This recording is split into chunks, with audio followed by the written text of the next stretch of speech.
El contador poco a poco ha ido subiendo, ya no son 3, ahora son 5, por algo que mucha gente dejó de considerar 100% como un accidente y lo consideró más como una decisión de negocio, y otras personas más incluso han llegado a teorizar, a suponer que esto posiblemente sea un mensaje dirigido a alguna persona, a algún grupo. El olor a gas se disipa en las calles, pero el olor a impunidad se hace cada vez más fuerte. La narrativa oficial de la tragedia inevitable se está acabando poco a poco en tiempo real. Entonces, como recordarán, el día de ayer hicimos un video con la información que estaba disponible, con las teorías principales que se mencionaban en redes sociales, y cabe señalar que después de cerca de 36 horas ya, el tema se ha hecho aún mucho más viral en redes sociales. Y no solamente se ha considerado el tema de la impunidad, sino que incluso algunas personas han hecho otra clase de hipótesis, suposiciones. Así que entonces, ya saben, dejen sus comentarios, dejen su me gusta, compartan el video. Vamos a analizar qué tenemos de información nueva y sobre todo vamos a checar qué tan probables serían algunas hipótesis que se han mencionado en las redes sociales y también analizar la información que tenemos disponible. Así que los dejo con mi tía Simona, a quien de cariño le decimos Mona. Alguien mandó a tapar el bache donde la pipa se volcó. La trayectoria que tuvo el camión, la pipa cuando cayó, esto no es una tapadura, ¿o sí? Si nos podemos acercar un poco, podemos ver que esto está colocado. Realmente no sé qué sea, pero aquí fue donde pasó el suceso. No sé si ahorita nos manden muy lejos por hacer eso, pero... Y mientras la investigación oficial avanza a paso de tortuga, en las redes sociales, la gente, con teléfono en mano, empieza a hacer el verdadero trabajo forense. Empieza a circular este vídeo. Pongan mucha atención. Lo que ven es la cicatriz en el asfalto. El punto exacto donde la pipa volcó. Pero no es una cicatriz normal. Como señala el joven, es un parche. Alguien, con una prisa sospechosa, fue enviado a tapar el bache que, según testigos, fue el detonante de la volcadura. A primera vista, podría parecer un acto de eficiencia del gobierno. Pero en la escena de una investigación de esta magnitud, reparar una prueba clave de la noche a la mañana tiene otro nombre: alteración de la evidencia. Y aquí es donde la maquinaria del engaño empieza a funcionar. Analicemos la conjetura: ¿por qué tapar el bache tan rápido? Para construir una narrativa. Una muy conveniente. Si la calle estaba en perfecto estado, si no había baches, ¿de quién es la culpa de la volcadura? La respuesta se vuelve simple y directa: del conductor. Se elimina la variable de una falla en la infraestructura, una posible responsabilidad del gobierno, y se crea el chivo expiatorio perfecto. ¿Y a quién le beneficia culpar únicamente al conductor? A la empresa. A Grupo Tomza. Si logran establecer que fue un 100% error humano, pueden aislar el problema. Pueden despedir al operador, declararlo el único responsable, y presentarse ante la ley y la opinión pública como una víctima más de un mal empleado.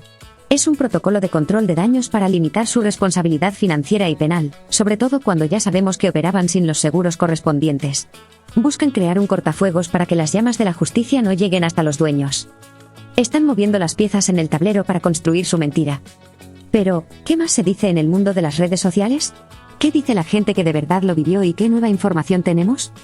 Para responder a esa pregunta, mi sobrino, el gran Master Gorila, me encomendó la misión de analizar qué es lo que se comenta en el mundo de las redes sociales acerca de este caso, y cuál es la información más actualizada que tenemos.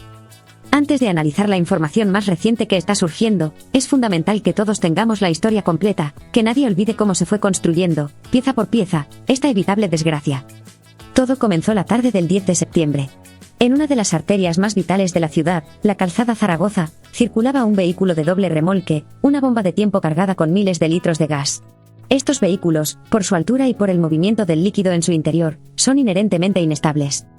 El vehículo se aproximó a una curva notoriamente peligrosa en el puente de la Concordia. Y ahí, se combinaron los factores para el desastre. La evidencia en vídeo sugiere que el operador conducía a exceso de velocidad. A esto se suma la posibilidad, señalada por la gente, de que existiera un bache en el camino, uno que fue reparado de forma sospechosamente rápida tras el evento. La física fue implacable. El vehículo volcó. Y en segundos, sobrevino el infierno. Una explosión y una bola de fuego que alcanzaron a decenas de personas, destruyendo todo a su paso. El saldo, hasta hoy, es de 5 vidas perdidas, más de 70 heridos, y familias enteras destrozadas. Entre los heridos de máxima gravedad se encuentra la señora Alicia, una abuela que, en un acto de amor infinito, usó su propio cuerpo como escudo para salvar a su pequeña nieta.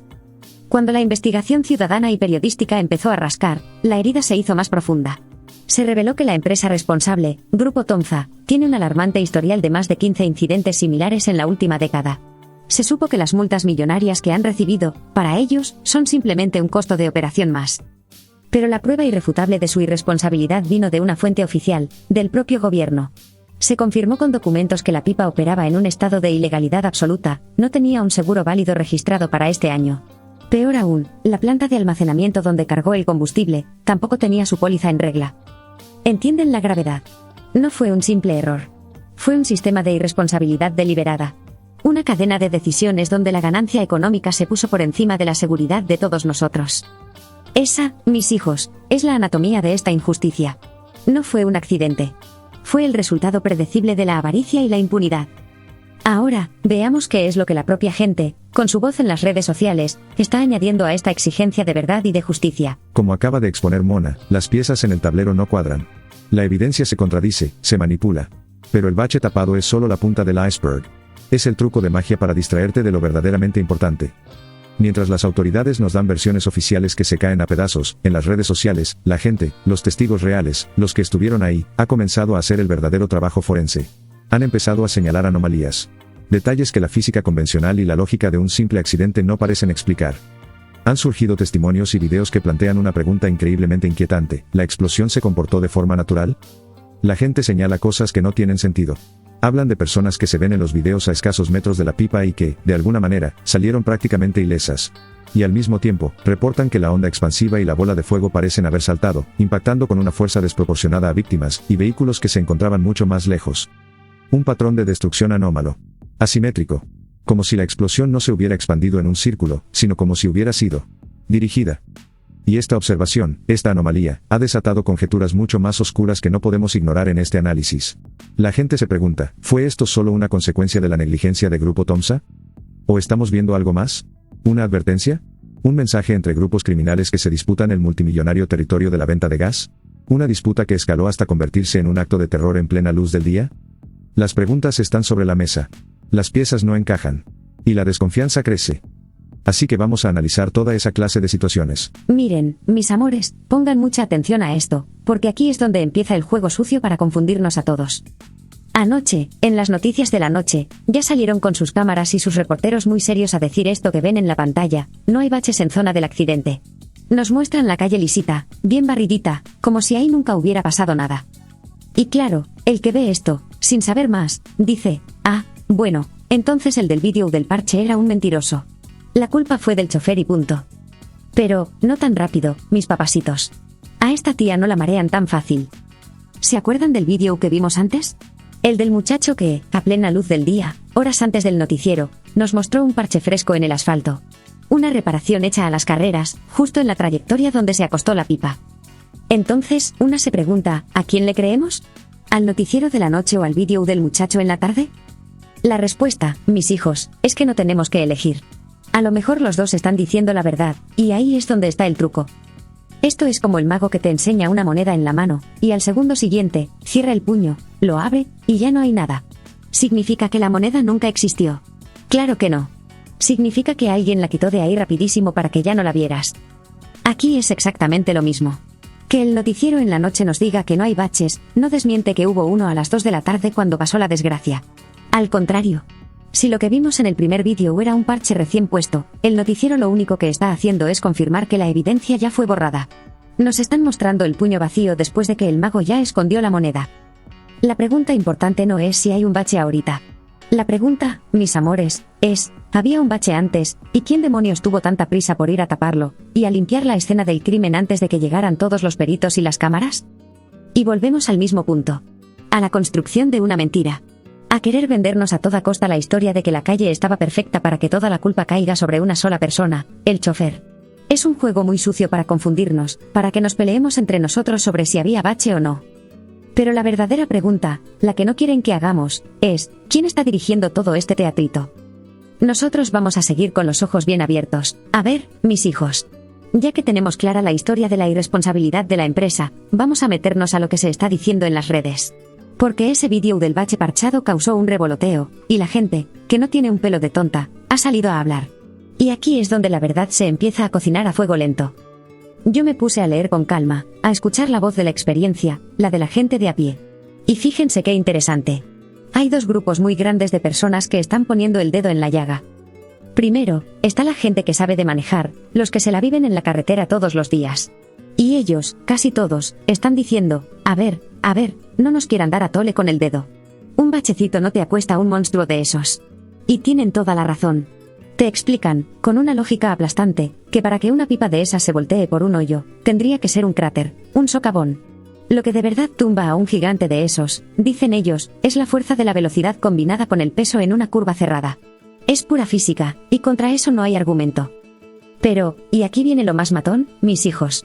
Está el otro grupo, la gente que vive por ahí, los que conocen esa curva como la palma de su mano. Y muchos de ellos están diciendo algo que te deja frío, un momento. El lugar del vídeo donde se ve el bache parchado no es el punto exacto donde se acostó la pipa.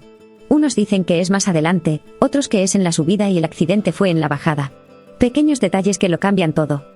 Y aquí es donde a una se le para la antena, y empieza a echar a volar la cabeza.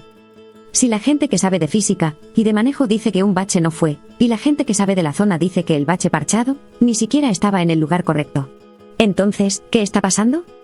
Nos tienen a todos peleando por un bache, mis amores. ¿Se dan cuenta del juego? Nos avientan un vídeo, y empieza la discusión. ¿Fue el bache? No. ¿Fue la velocidad? ¿Fue culpa del gobierno y sus calles? No. Fue el chofer. Y mientras nos tienen entretenidos en ese pleito, ¿de quién nos estamos olvidando? De la empresa. De Grupo Tonza. Esta discusión del bache es una cortina de humo perfecta para ellos. Les conviene que la gente culpe al gobierno por las calles, o que culpen únicamente al chofer por la velocidad.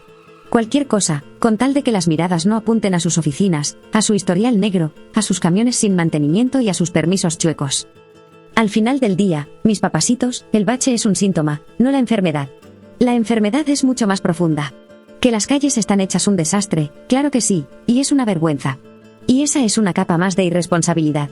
Pero la causa raíz, la que de verdad detonó esta desgracia, fue la decisión de una empresa de sacar a la calle un vehículo peligroso, probablemente en malas condiciones, con un operador al que, como dicen muchos, siempre traen como locos. No dejemos que un parche en el camino, esté o no en el lugar correcto, nos tape el verdadero hoyo en esta historia, el de la impunidad de una empresa que se siente dueña de la calle y de nuestras vidas. Miren, ahorita todo el mundo está pintando ya las paredes. Aquí parece como que no ocurrió nada. Aquí no, mi pregunta es, ¿así de rápido va a sanar el cuerpo de la abuelita que ayer dio su vida, sin importarle a ella el tener ahorita, escuchaban las noticias que tiene el 90% de su cuerpo con quemaduras, que entró en shock y ahorita no sé en qué hospital esté, ojalá Dios quiera que no esté en un hospital de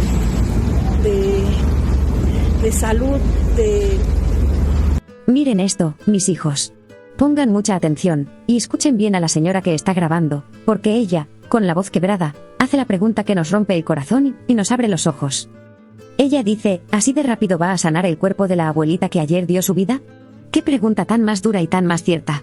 Mientras la señora Alicia y decenas más luchan en un hospital, en la calle, la maquinaria del olvido ya se echó a andar. Pero quiero que vean más allá de los trabajadores y la pintura. La gente normal ve a unos señores limpiando. Nosotros no. Nosotros vamos a ver lo que de verdad está pasando. Fíjense bien. No están reparando una estructura. No están haciendo un peritaje. Están pintando. ¿Por qué pintar con tanta urgencia? La pintura, mis amores, es la herramienta más rápida para maquillar una herida. Es para tapar el hollín, para borrar las cicatrices negras que dejó el fuego en las paredes y en el puente. Es para que en 2 días, cuando la gente pase por ahí en el microbús, su cerebro ya no conecte ese lugar con la tragedia. Es un borrado de memoria visual y psicológico. ¿Y la prisa? ¿Por qué tanta prisa? Porque cada hora que esa escena permanece como estaba, es un monumento a la negligencia. Cada mancha de hollín en esa pared es un dedo que acusa silenciosamente a la empresa y a las autoridades. Es mala publicidad. Es un recordatorio constante de que el sistema falló. Por eso la urgencia de echarle una capa de pintura encima, como el que le pone corrector a una cicatriz fea antes de salir a la calle. Y aquí, mis papasitos, es donde se junta todo el cochinero que hemos venido desarmando. Es una operación en 2 frentes, perfectamente coordinada. Por un lado, alteran la evidencia física, tapan el bache a toda velocidad para poder construir la narrativa legal de que la calle estaba perfecta, y así poder culpar de todo al chofer. Y por otro lado, borran la evidencia emocional, pintan las paredes y limpian hasta el último rastro para que la indignación pública se apague, para que la memoria colectiva se desvanezca. El objetivo es clarísimo, quieren que para la próxima semana, el tema ya no sea la explosión, sino el tráfico. Que la gente se queje del embotellamiento, no de la injusticia. Quieren que volvamos a la normalidad lo más rápido posible, porque en la normalidad, la gente se olvida de exigir justicia. Pero hay manchas que no se quitan con pintura, mis hijos. Las cicatrices en la piel de los heridos no se borran con una mano de cal. El hueco que dejaron las 5 personas que ya no están no se rellena con asfalto nuevo. Pueden pintar todas las paredes que quieran. Pueden dejar esa calle más limpia que un quirófano. Pero a nosotros, a los que vimos la verdad, no nos van a pintar la memoria. Esta injusticia no se olvida, pero la cosa no para ahí, mis hijos. El debate en las redes está sacando unas cosas que enredan más la madeja, pero también nos dan más luz sobre el juego que están jugando. Fíjense que sobre el mismo tema del bache, ya salió gente a decir 2 cosas que nos dejan pensando. Por un lado, una persona confirma, sí, es verdad, desde mediodía andan tapando hoyos por todo Iztapalapa, no nomás ahí. Y por otro lado, alguien más asegura, no, si ya llevaban como un mes arreglando las calles. ¿Se dan cuenta?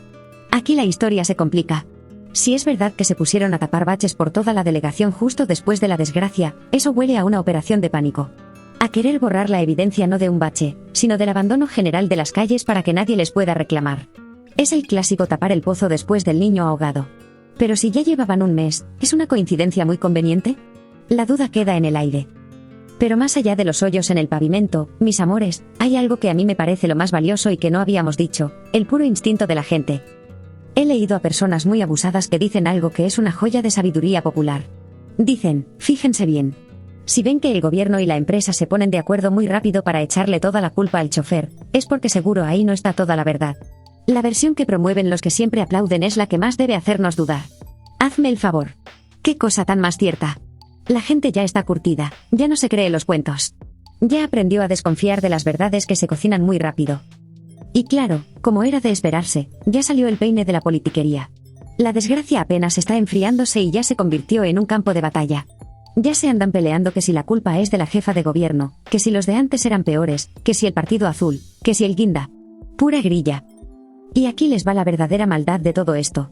Mientras nos tienen a todos entretenidos en el circo, peleando por el bache, por la política y por quién grita más fuerte, ¿quién creen que está sentadito en su oficina, calladito, esperando a que la tormenta pase?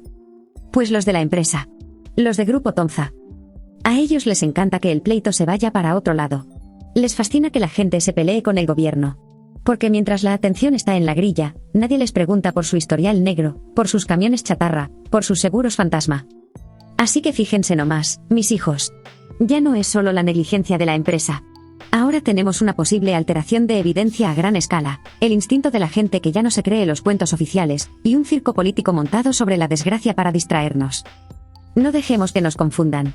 El nombre del juego se llama Grupo Tonza. Y de ahí, mis amores, no hay que quitar el dedo del renglón. A ver, mis amores, ya mi sobrino el gorila se puso en modo detective, y usó todos sus aparatos para comparar los videos, como si fuera Ixi. Y déjenme les digo el resultado del peritaje, pero en español para que nos entendamos bien clarito. El resultado es contundente, el vídeo del bache es un cuento. El lugar que enseña ese muchacho no es donde se volteó la pipa. Fíjense, es muy fácil de entender.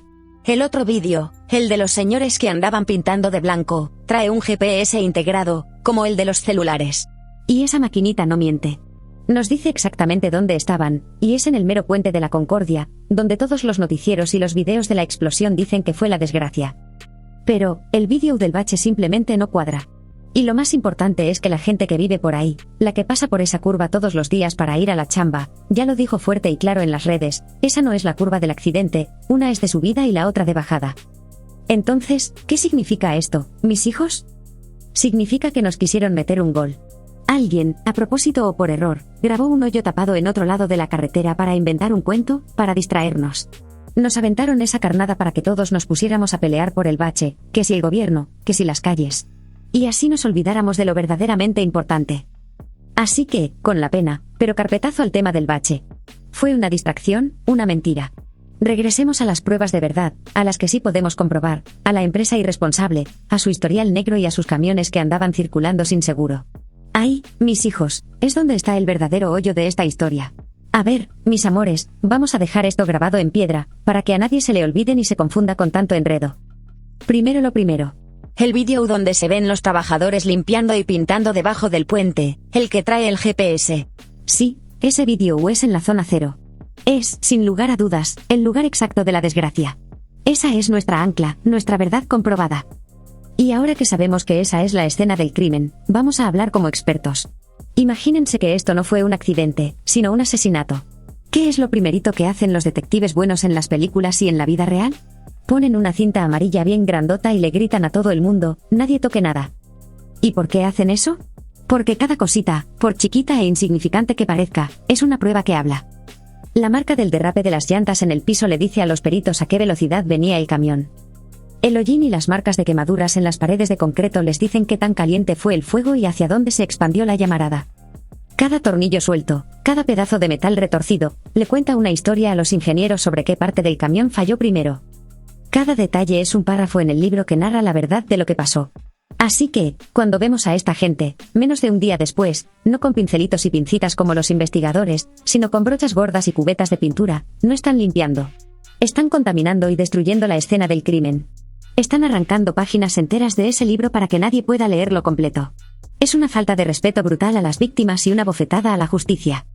Y fíjense cómo esa prisa por borrar las pruebas de la calle, por maquillar el asfalto, tiene todo que ver con el otro gran cochinero que destapamos, la falta de la póliza de seguro. He leído a mucha gente buena que todavía duda y dice, ¡ay! ¿Para qué tanto escándalo por un papel? Una póliza no hubiera frenado la pipa. Y tienen razón en una cosa, el papel no tiene frenos.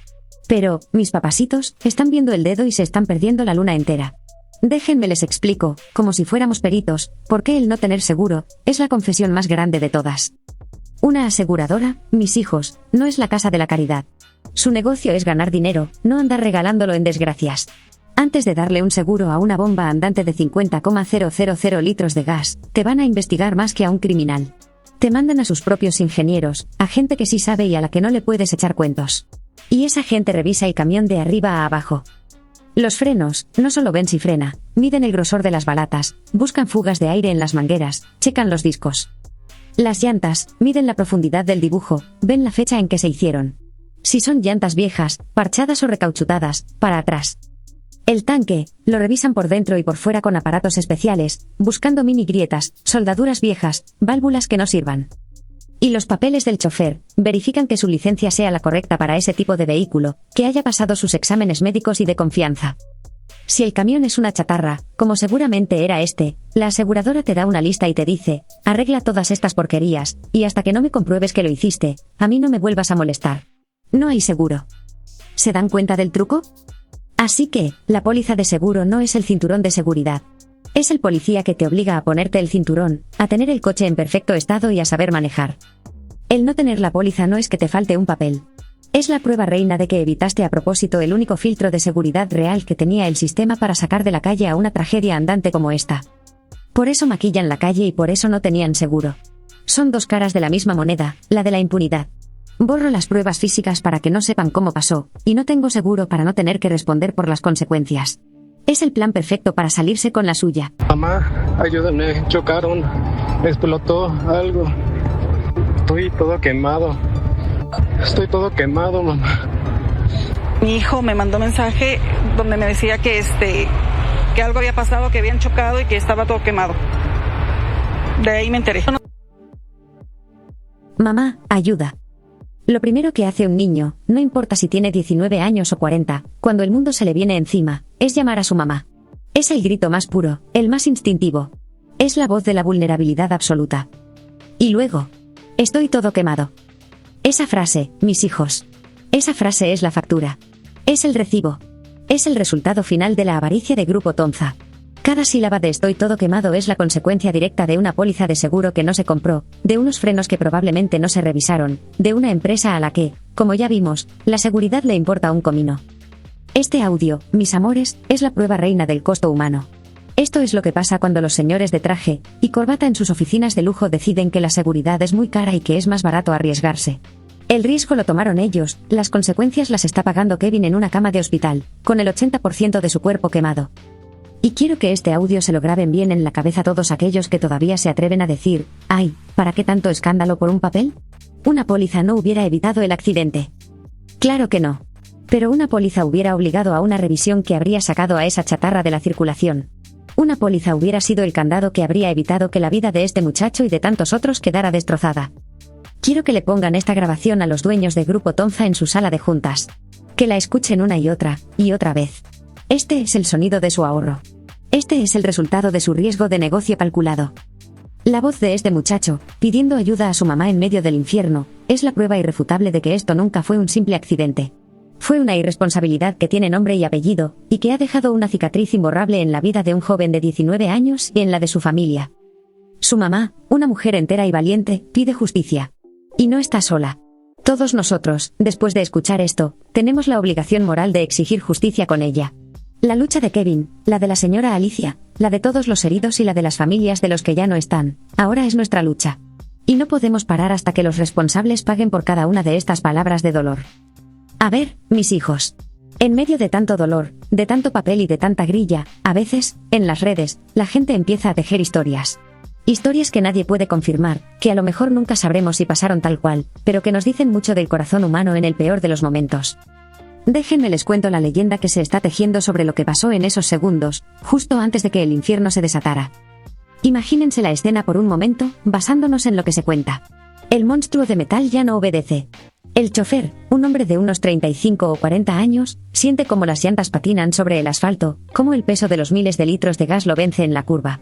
El mundo empieza a dar vueltas. El acero chilla. Y en un instante, todo es un silencio antinatural. La pipa está en el suelo.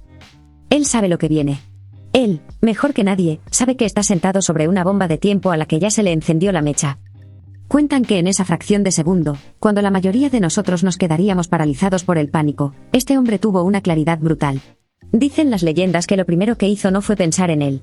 Vio los coches atorados a su alrededor, a la gente asomándose por las ventanas con cara de espanto, y con el último aire que le quedaba en los pulmones, gritó.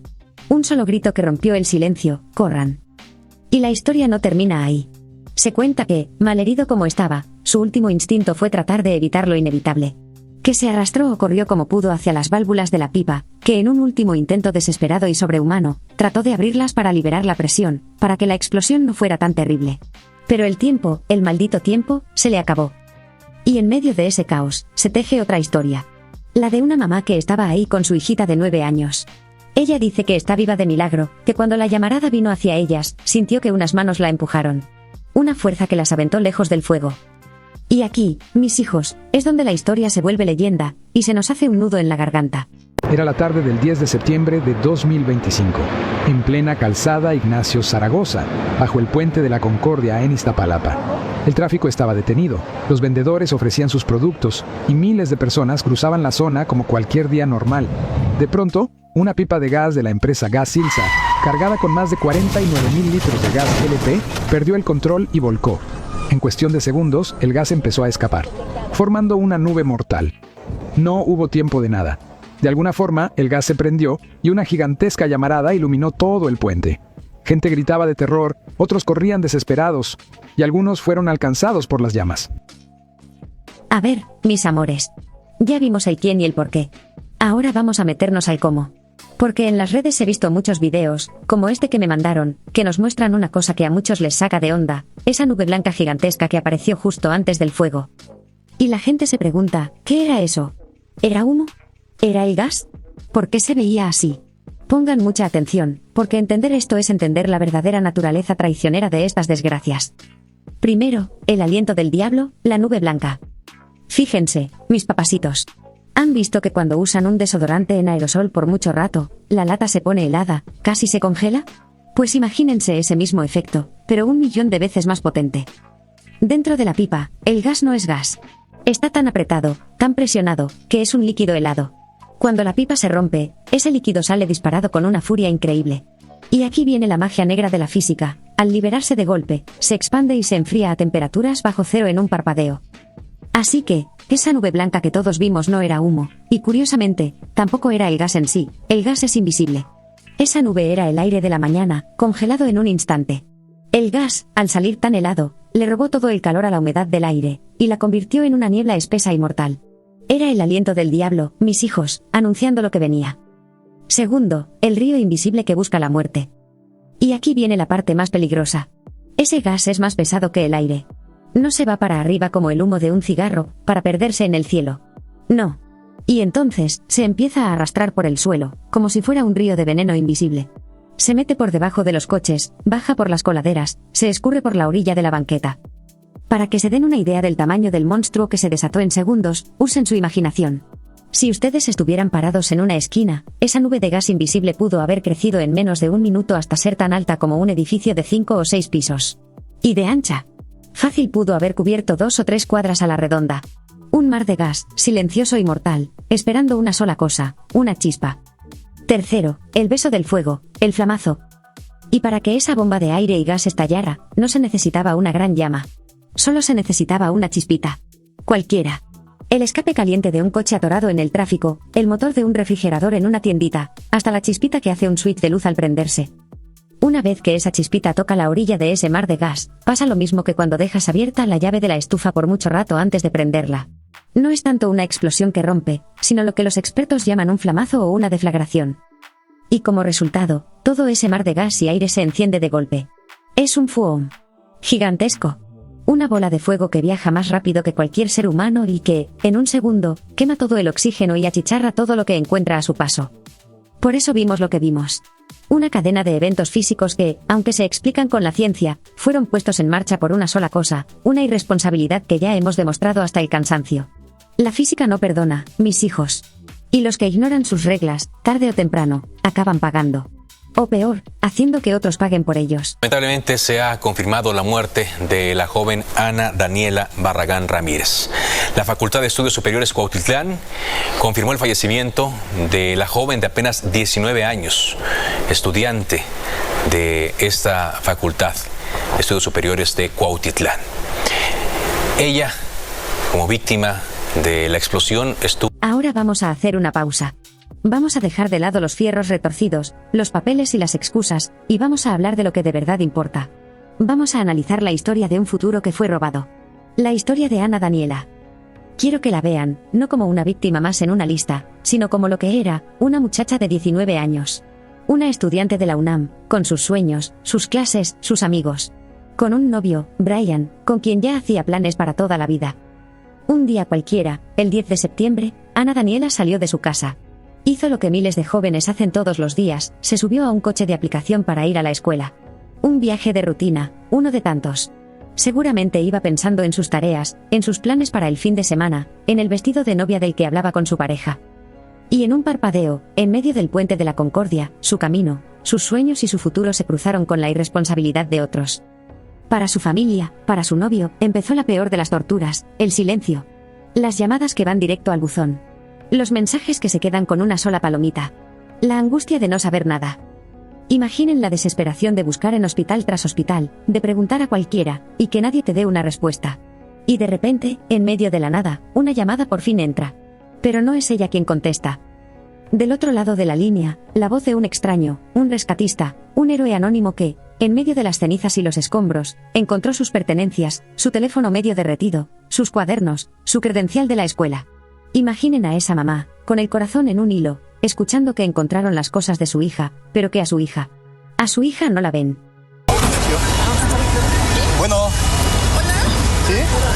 ¿Quién habla? Mire, soy de Protección Civil. Sí. Ya me habló su papá de la señorita Barragán, señorita sí. Ana Daniela Barragán Ramírez. ¿Sale? Ya hablé con su papá de la señorita Ana Daniela. Sí. ¿Sale? Ahorita vamos a localizar dónde está ella y me voy a comunicar con ustedes. ¿Les parece bien? Sí, por favor. Okay. ¿Pero usted dónde está? O sea, no entiendo. Ese es el puente de la Concordia, sobre Zaragoza, abajo del puente de la Concordia. Pero ella no... ¿Mande? ¿Usted tiene el teléfono de mi hija? Sí, aquí estábamos en una emergencia, hubo un incidente, seguramente ya en los medios de comunicación salió, y aquí estaba el celular tirado, junto con unas pertenencias de ella, unas credenciales de la universidad. O sea, hay varios lesionados, pero no sabemos cómo se llama, dónde se encuentra ella. Ya marcó su papá, el señor Raimundo Barragán. Me pidió que resguardara estas cosas y él viene para acá también. Qué duro, ¿no? Qué rudo ir hilando estos momentos, ¿no? y conocer la historia. El desenlace. No la encontraban e incluso su novio Brian pues todavía colocaba mensajes en las redes sociales hoy en la tarde pidiendo información. Decía a las 2:15 de la tarde, seguimos sin dar con el paradero de Dani. Sí, decía. Y aclaraba, amigos, mi novia está desaparecida, su última ubicación fue en la calzada General Ignacio Zaragoza, donde fue el accidente de la pipa. ¿Me pueden ayudar a difundir, por favor, para dar con su paradero? Hemos buscado ya en hospitales y nada aún. Y la crueldad del destino no paró ahí. Su novio cuenta que, en la búsqueda, unos guardias en un hospital les dieron una luz de esperanza. Les dijeron que creían haberla visto entrar, que estaba bien. Imaginen sentir ese alivio que te regresa el alma al cuerpo. Solo para que minutos después, te lo apaguen de un soplido con un perdón, nos equivocamos. Y finalmente, después de horas de angustia, llegó la noticia que nadie, nunca, está preparado para escuchar. La confirmación oficial de la Fiscalía. La esquela de su universidad lamentando la pérdida de su alumna. El alma de su novio rompiéndose en una publicación en redes sociales. Y lo que queda es el dolor puro. El dolor de un joven que no solo perdió a su mejor amiga, sino a su futura esposa, a la futura madre de sus hijos. Un muchacho que en un mes se iba a comprometer, y que ahora tiene que vivir con el recuerdo de un futuro que le fue arrebatado. Y mientras vemos a su familia rezando, rota por un dolor que no tiene nombre, tenemos que volver a la pregunta más importante, ¿por qué? ¿Por qué una estudiante de 19 años, en un simple viaje a la escuela, tuvo que terminar así? Y la respuesta, mis amores, ya la sabemos. Su historia no es una de mala suerte. Es la consecuencia directa de una empresa que decidió que un seguro era muy caro. Es el resultado de un camión que no debía estar en la calle, pero que ahí estaba. La vida de Ana Daniela no se perdió. Se la quitaron. Ayer, su novio la buscaba con desesperación, aferrado a la esperanza de encontrarla. Hoy, confirmó lo impensable, Daniela fue localizada sin vida tras el incidente de la pipa en Iztapalapa. La vida es frágil, es efímera.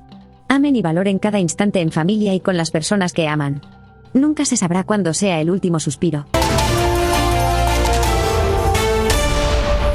Lamentablemente se ha confirmado la muerte de la joven Ana Daniela Barragán Ramírez. La Facultad de Estudios Superiores Cuautitlán confirmó el fallecimiento de la joven de apenas 19 años, estudiante de esta Facultad de Estudios Superiores de Cuautitlán. Ella, como víctima de la explosión, estuvo sin ser localizada y a través de redes sociales su novio Brian Ramos estuvo pidiendo ayuda para localizarla. El mismo Brian ha confirmado en este mensaje de Facebook el fallecimiento de la joven, con este mensaje en el cual pues prácticamente se despide de ella. El caso de Ana Daniela es muy emblemático también de esta tragedia, porque ayer circuló mucho el video de un socorrista, un elemento de protección civil, que se había encontrado las pertenencias de Ana Daniela. Encontró una cartera con sus credenciales y su teléfono celular.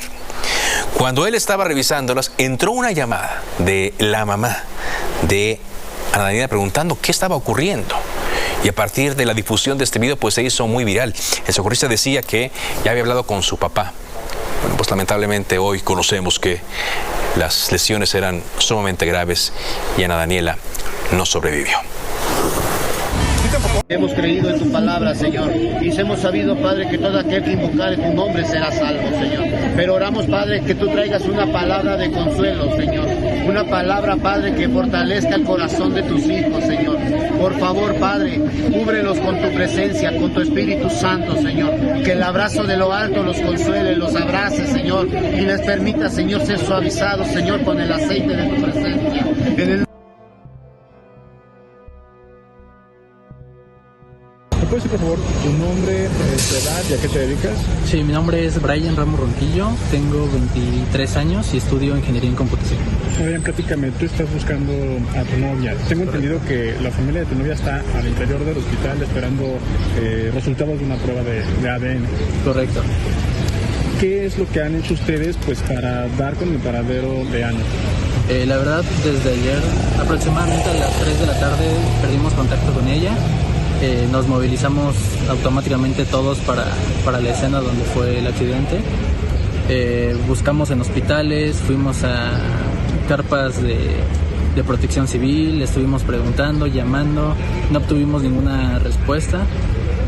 Lo único que sabemos fue que sus identificaciones y su teléfono fue encontrado, pero ella no se encontraba ahora sí que en la cercanía. ¿A qué hospitales han asistido y qué respuesta han tenido? Hemos asistido al ISSSTE 73, Clínica del IMSS 53, Emiliano Zapata. Ay, discúlpame, la verdad, aquí al Rubén Leñero. Y la verdad hemos ido a otros 2, pero no recuerdo sus nombres. ¿Y en ninguno les han dado respuesta? En ninguno. De hecho, en el que tuvimos más esperanzas fue en la clínica del IMSS 53. Nos comentaron los guardias de seguridad que ellos vieron a Dani caminar, que ellos la vieron entrar como lesionada, pero que ella entró caminando, ella no estaba tan afectada.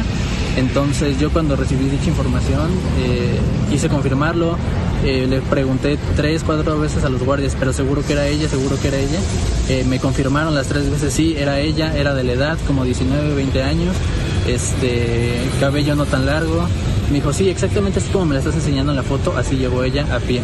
Yo movilicé a todos sus familiares y a mis familiares para que 3-4 minutos después salieran y me dijeran, ¿sabes qué? Fue un error de los guardias, ellos no tenían que dar esa información porque la dan errónea, entonces solo te pedimos una disculpa. Entonces ahí la verdad se me hizo una falta de respeto que autoridades así jueguen con la esperanza de la gente. Oye, aquí entonces, ¿qué es lo que les están diciendo en Rubén Leñero? Nos comentan únicamente que hay una persona, al parecer ya fallecida, mujer sin identificar, aproximadamente de 21 a 23 años. Es lo único que sabemos. Iban a realizar una prueba de ADN para ver si se trataba de ella, que a simple vista todos creemos que no es ella, pero más vale corroborar. Oye, 2 últimas preguntas. Cuando ustedes ven este video donde una persona de protección civil habla con tu suegra, se empiezan a movilizar, ¿qué es lo que pasa ahí? Sí, correcto. De hecho, yo di aviso a su mamá porque yo marqué como 4 o 5 veces, no me contestaron, se me hizo muy raro y le di aviso a la señora Cecilia. Ella marcó 3 veces, no le contestaron, volví a marcar yo, no me contestaron y volví a marcar ella y fue cuando ya recibió respuesta.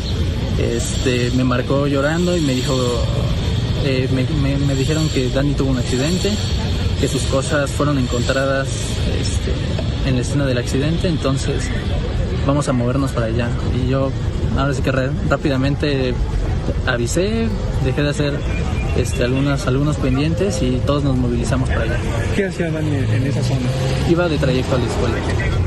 ¿Dónde se llama? En la FES Cuautitlán, Campo 1. Ok, oye, Dani, ¿cómo es? ¿Cómo la describes a Dani? Bueno, es una niña muy risueña, muy alegre, muy deportista, muy carismática. Bueno, es mi novia y la amo y yo creo que no puedo decir. ¿Las autoridades ya se han acercado? ¿Ustedes han comunicado con alguien del gobierno para justamente agilizar esta búsqueda? Únicamente con gente de la alcaldía Iztapalapa, que nos han estado apoyando a visitarnos en los hospitales para preguntar si hemos recibido el apoyo, únicamente por parte de ellos. Es el único apoyo que hemos tenido. Muchas gracias, Rubén. Gracias a ti. Gracias. Ahora quiero que hablemos de algo más. Algo que he estado leyendo en las redes, un pensamiento que se está formando en voz baja, y que es muy difícil de decir. Pido que lo escuchen con el corazón abierto y con todo el respeto del mundo, porque nace del lugar más oscuro del dolor. A veces, cuando una desgracia es tan grande, tan terrible que la mente no la puede procesar, la gente, para tratar de encontrarle un sentido, empieza a pensar en cosas que duelen hasta el alma. Hemos visto las fotos de las pertenencias de Ana Daniela. Su credencial de la UNAM, sus cuadernos. Y su teléfono celular, mis hijos, derretido, deformado por un calor que no podemos ni imaginar. Y he leído a la gente que se pregunta, con un nudo en la garganta: ¿qué clase de infierno, qué clase de fuerza se necesita para hacerle eso a un aparato de metal y vidrio? Y la pregunta que sigue, la que da miedo hacer. Si eso le pasó a su teléfono, ¿qué no le pasó a ella? A su cuerpo, a su piel, a una muchachita de 19 años. Y es aquí, mis hijos, desde ese lugar de espanto, donde nace ese pensamiento tan terrible que algunos se atreven a escribir. He leído a quienes, con todo el dolor de su corazón, dicen que al ver el nivel de destrucción, al imaginar el sufrimiento de los sobrevivientes, al pensar en los dolores, en las cirugías interminables, en las cicatrices que te marcan el cuerpo y el alma para siempre. Hay quienes piensan, en voz baja y con toda la pena del mundo, que quizás el que Ana Daniela se haya ido rápido, fue un acto de misericordia. No lo dicen por maldad, mis amores. Se los juro que no.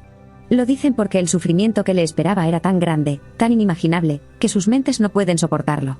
Es una forma de tratar de encontrar un gramo de paz en una historia que no tiene nada de paz. Pero yo les digo una cosa. No. Nunca. No hay consuelo en una muerte así. No hay piedad en una vida robada. El que nos orillen siquiera a pensar que la muerte es mejor que la vida que les esperaba a los heridos. Ese es el verdadero tamaño del crimen que se cometió en ese puente. Nos han puesto en un lugar tan horrible, que tenemos que debatir entre una muerte espantosa y una vida de sufrimiento inimaginable. La vida de Ana Daniela era suya. Con todos sus días buenos y malos. Con todas sus risas y sus enojos. Y nadie, absolutamente nadie, tenía el derecho de quitársela. Y mucho menos de consolarnos pensando que así fue mejor. Lo mejor hubiera sido que llegara a su escuela. Lo mejor hubiera sido que se comprometiera con su novio. Lo mejor hubiera sido que viviera. Para su familia, para su pareja, no hay un mejor escenario. Solo hay un hueco que nunca se va a llenar. El expediente Iztapalapa está a punto de cerrarse. La autopsia de la narrativa ha terminado y las conclusiones son irrefutables. Hemos desmantelado esta operación en todas sus capas, desde el asfalto hasta las oficinas corporativas. En la superficie, la conclusión es elemental: negligencia corporativa criminal. Una empresa con un historial patológico de fallas operó una unidad sin los permisos más básicos, conducida por un operador que cometió un error en una vía peligrosa. Este es el relato oficial, el tranquilizante que las autoridades y los medios nos ofrecerán para cerrar el caso. Debajo de eso, yace la falla sistémica. Un gobierno que no supervisa. Regulaciones que son letra muerta. Una cultura de la corrupción que permite que estas bombas de tiempo circulen a nuestro lado todos los días. Y una operación de limpieza post-evento tan apresurada y torpe, maquillando la escena, pintando sobre el hollín, parchando baches fantasma, que grita encubrimiento. Y en el nivel más profundo, en las sombras de este desastre, yacen las preguntas que la versión oficial nunca tocará. A ver, mis hijos. Ahora vamos a meternos en lo más oscuro de esta historia. Vamos a hablar de esa idea que a muchos les suena a locura, a película de narcos. La idea de que esto no fue ni un accidente ni un simple descuido, sino que fue a propósito. Y antes de que digan ay, tía, ya va a empezar con sus conspiraciones, déjenme les platico un poquito del cochinero que hay detrás del negocio del gas en este país, un cochinero que casi nadie ve. Imagínense que el gas LP, el que usamos todos para cocinar, es como si fuera oro líquido. Hay un mercado negro gigantesco. Hay grupos, gente muy mala, que le hacen hoyos a los ductos de Pemex y se roban el gas a chorros. A eso le dicen huachicol de gas. Y ese gas robado lo venden en pipas viejas, sin permisos, sin medidas de seguridad. Pipas piratas que son un peligro 1000 veces peor que las que ya andan por ahí. Pero el negocio no para ahí. Estos mismos grupos criminales van con las empresas establecidas, las que sí tienen permisos, y les cobran derecho de piso. Les dicen, ¿quieres vender tu gas en mi colonia? Me tienes que pagar una cuota. Y si no pagas, o si te metes en una ruta que no es tuya, atente a las consecuencias. Y esas consecuencias, mis amores, son terribles. Es una guerra silenciosa por el control de las rutas de distribución. Se pelean los territorios a balazos, con gente desaparecida. Y con mensajes. Y aquí es donde la historia de Iztapalapa se pone todavía más negra. En el mundo de estos criminales, hemos visto 1000 veces cómo mandan mensajes. ¿Quieren intimidar a una empresa de refrescos que no quiere pagar la cuota? Le queman un camión repartidor. ¿Quieren sacar de la jugada a una línea de autobuses? Le incendian una de sus unidades. Quemar el equipo de tu rival es una firma, un sello de la Casa del Crimen organizado en México. Es la forma más brutal y pública de decir, este territorio es mío, y aquí mando yo. Así que, sabiendo todo esto, la pregunta que se hace la gente en las redes ya no suena tan loca, ¿verdad? La gente se pregunta, ¿y si la explosión no fue un accidente, sino uno de esos mensajes? Un mensaje tan bestial, tan público, que nadie pudiera ignorarlo. Un mensaje para la misma empresa, o una batalla entre grupos rivales por el control de la zona de Iztapalapa, que es un mercado de millones y millones de pesos. Y fíjense, esta teoría le daría un sentido espeluznante a esas anomalías que la gente notó en los videos. A esa explosión que algunos dicen que no se expandió parejo, sino que pareció dirigida para causar el mayor daño y escándalo posible. Ojo, mis hijos. Y quiero ser bien clara en esto. No lo podemos afirmar. Son conjeturas terribles que nacen de la desconfianza, y de la realidad tan podrida que a veces vivimos. No hay pruebas de que esto haya sido un atentado. Pero, y aquí está lo más importante de todo, la propia negligencia de la empresa es lo que hace posible que estas teorías existan. Cuando tú tienes una pipa bomba andando por la calle sin seguro, sin mantenimiento y con un historial de fallas, le pones en las manos a cualquiera, sea un competidor desleal, un criminal o el mismo diablo, un arma perfecta para causar una desgracia. Su irresponsabilidad absoluta les puso la mesa. Sea por descuido o por maldad, el resultado es el mismo, gente inocente muerta y herida. Y la raíz de todo sigue siendo la misma, un sistema podrido que permitió que esa bomba estuviera ahí, en esa curva, en ese momento, lista para estallar. Ya que hablamos de las teorías más oscuras, vamos a meternos a la evidencia que las alimenta. Vamos a analizar ese detalle que a muchos de ustedes, gente muy observadora, no les cuadra, la forma tan rara en que se portó el fuego. Mucha gente abusada ha visto los videos una y otra vez y se ha dado cuenta de algo que parece desafiar la lógica. Nos cuentan que se ve gente muy cerquita de donde estaba la pipa tirada, y que de alguna manera, salieron casi sin un rasguño. Y al mismo tiempo, vemos que la destrucción más terrible, el fuego más intenso, parece haber caído sobre personas y coches que estaban mucho más lejos. Y claro, de ahí nace la idea de que esto fue un acto de maldad. La gente se imagina que a lo mejor esa cosa que se liberó no era nomás el gas, sino que le pusieron algo más. Algo para dirigir la fuerza, como un cohete de feria. Se preguntan si de alguna manera no apuntaron el fogonazo para que le diera a ciertos objetivos. Es una idea que te hiela la sangre, y nace de ver algo que, a simple vista, no parece natural. Pero, y aquí es donde mi sobrino el gorila, me dio una clase de ciencia para que se las platique. Me dijo, tía, a veces la física es más extraña y caprichosa que cualquier plan malvado. Y fíjense qué interesante. Primer misterio, ¿por qué la gente que estaba muy cerca pudo haberse salvado? Piensen en la hornilla de su estufa. Para que el gas se prenda y haga una flama, necesita mezclarse con el aire, con el oxígeno. Si le abres a todo el gas de golpe, a veces hasta se apaga la flama porque el gas ahoga al fuego. Pues aquí pasó algo parecido, pero a una escala gigantesca. Muy pegadito a la fuga, el gas estaba tan concentrado, tan puro, que casi no había oxígeno para que se mezclara. Así que, en ese pequeño círculo pegado a la pipa, irónicamente, el fuego no podía existir. Era como estar en el ojo del huracán. La llamarada te pasa por encima, te rodea, pero en ese puntito, no te toca. Segundo misterio, ¿por qué el fuego pareció saltar y golpear más fuerte lejos? Aquí imagínense que el gas que se escapó no era una nube redonda, sino un río invisible. Y como ya les había dicho, es un río pesado que se arrastra por el suelo. Ahora piensen que riegan agua con una manguera en una calle que no es parejita. El agua no se esparce igual por todos lados, ¿verdad? Se va por donde el pavimento está más hundido, hace caminitos, rodea una piedra, y a lo mejor se junta en un charco grande a 20 metros de distancia. Con el río de gas pasó exactamente lo mismo. Las mismas barreras de concreto del puente, los otros coches que estaban parados, hasta una pequeña inclinación en la calle que ni se ve, pudieron haber actuado como un canal. Y entonces, ese río de gas se fue por un caminito específico, esquivó a unas personas y se fue a acumular, a hacerse un charco más grande y más peligroso en otra parte. Y fue ahí, en ese charco lejano, donde encontró la chispa y el fogonazo fue mucho más brutal. Así que, mis amores, ¿qué fue? ¿Un acto de maldad o un truco terrible de la física? La verdad es que es imposible saberlo con seguridad. Pero, y esto es lo que quiero que se nos quede grabado, en ambos casos la raíz del problema es la misma. Ya sea que un criminal haya usado el gas como un arma, o que el gas solito haya hecho sus caprichos de río invisible, nada de eso hubiera pasado si esa olla de presión gigante no hubiera estado ahí, tirada y rota. La negligencia de la empresa fue la que puso el escenario. La que nos puso a todos en una situación tan terrible que ahora tenemos que andar adivinando si el infierno se desató solo o si alguien le dio un empujón. Y en cualquiera de los dos casos, la culpa original no se borra.